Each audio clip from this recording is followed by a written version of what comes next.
And welcome to Let's Get Cozy with Larry Wargo. I am your host, Larry Wargo. You all know Lou, my counterpart and friend. Thanks. How are you today, Lou? I feel a little bit depressed, yes. but hopeful. Why is that? I had a glandular problem last night. Something burst inside. Yes? Yeah, is it because of those new smokeless cigarettes? Yeah, I'm trying the smokeless cigarette on the way to not smoking at all because it's bad for my brain. Well, on the topic of bad things, I may have to skip out of this show early today. I have a bit of a surgery I need to go to. Oh, man. Yes. Surgery. I'm having something removed, but then something replaced, so it's okay. I'm not losing any actual matter. No matter lost? No, no. Well, it doesn't matter then, does it? We have a couple of wonderful guests today. We have a man named Don Rash, who is a bookbinder. And has a peculiar name, now that I think about it. But we also have a man named Al Williamson, who is an illustrator for comic books. He's been around forever. And, he's been around in some of the early beginnings of comic books. It's very exciting. Yeah. He's a resident of Wayne County, by the way. I'm sorry? He is a resident of Wayne County. Oh, really? Yeah, it's near here. He lives up by you, then? Yes, he does. Okay. Sometimes I see him in his flowing white mane of beautiful hair shoot by me in one of his wonderful convertibles. That's enough of that. Okay. Anyway, our first guest today is Mr. Don Rash. How are you doing? How are you doing, sir? Thank you very much for joining us. Pleasure to be here. I'm glad you could. I feel honored.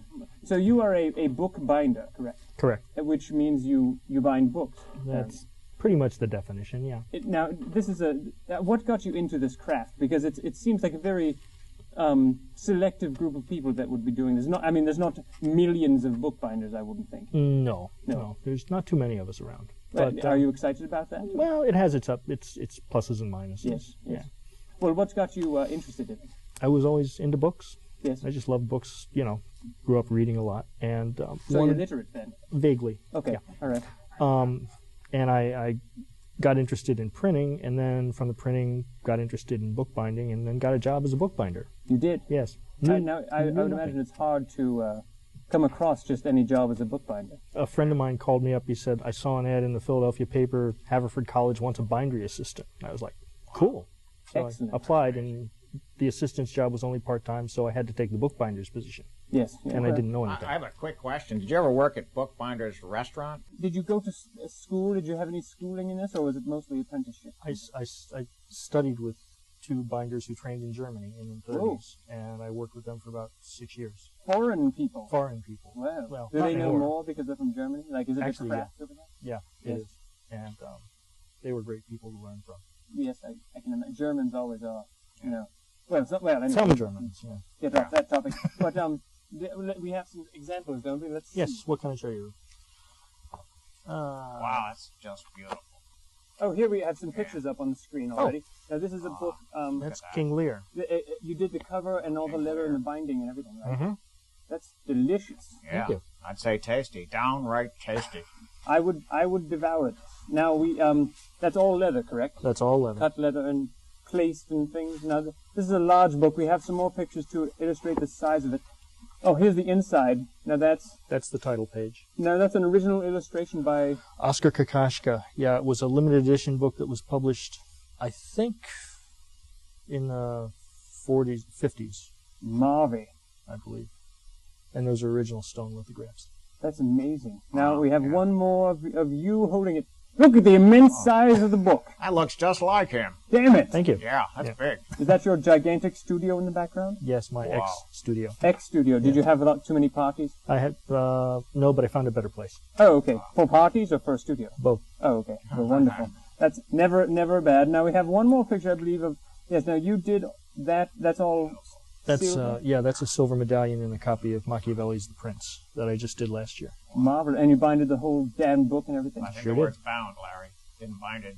Oh, bound? Bad grammar. What Where did I say? come from, grammar is everything. That's not a strong point of mine. Yeah. Oh, sipping the water. Let's see something. You brought things. Well, this is what a book looks like before it goes together. Just a bunch of pages. Now let me show this here. It's all pieces together, just folded paper and things. It's bizarre because they put. You get a lot of paper cuts in your work? Yeah, I would imagine that's a hazard. Knife cuts. Knife cuts. Oh man, I hate that. I'm familiar with a knife cut. Okay. What else do we have? I saw some amazing books. Yes. Do you want me to pull them out instead? Well, no. I want to see all of them. This is a book prior to being covered. Look at that craziness. Now, I love the ridges. They look like little bones and things. Oh, there we are. That's marvelous. Now that's before it's... That's before it's covered. Covered. And this is after it's covered. Marvelous. How long is the process usually?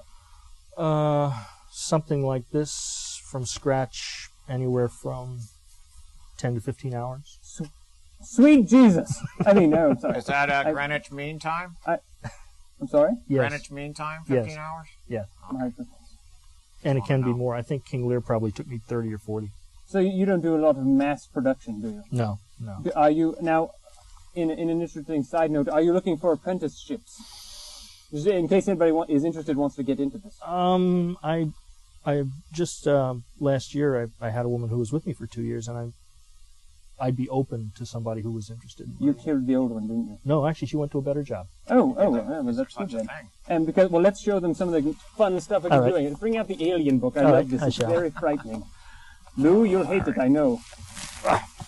Or whatever. Is it an alien or is it a monster? It's a monster. It's a monster. It's a monster. There's a vast difference.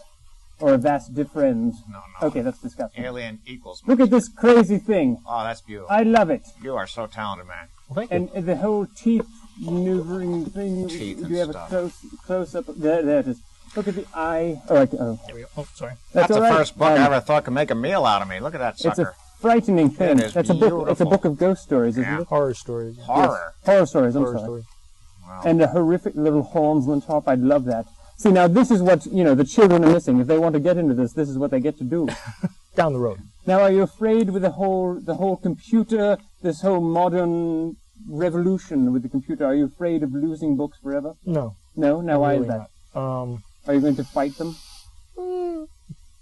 Books don't need electricity. That's true. Yeah.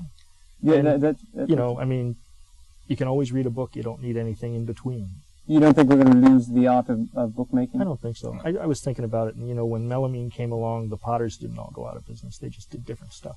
True. It might God just bless become you. more of a fine art thing. Yeah. That's a very hopeful opinion, Yeah, I think people like to hold the book in their hands. Yeah, that's an important thing. And plus all of the information that we can't get on the computers that isn't in the memory banks. Right. Well, anyway, we have to go to break. Okay. But thank you very much. I hope you stick around for Al. For sure. Okay. And do you have a phone number that you'd like to rattle off real quickly? 570-821-7050. Thank you very much. We'll be right back with Al Williamson on Let's Get Cozy with Larry Wargo. Join us. Now we lean and